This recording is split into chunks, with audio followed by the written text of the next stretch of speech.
When it comes to car maintenance, the list of things that you have to do to your car can seem endless. You have to get tire rotations, brake pad replacements, and fluid changes. One fluid change that might slip your mind is a power steering fluid change. It's important to have this service every 50,000 miles or every 2 years.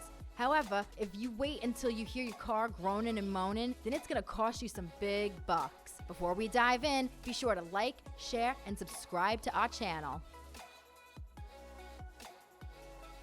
If you want to check the level your fluid's at, then find the reservoir, pull out the dipstick, and check the color of your fluid. If everything is perfect, then the color should be a bright red. However, if the fluid is going bad, then the color will be dark. Dark colors with a burnt smell mean the fluid has been damaged by overheating and isn't effective anymore. Also, if you feel like your steering wheel has been loose or super stiff, then this means that the fluid level is more than likely below the normal level. This isn't something that you'll want to ignore because it could lead to your steering being slow to respond, which could result in a car accident.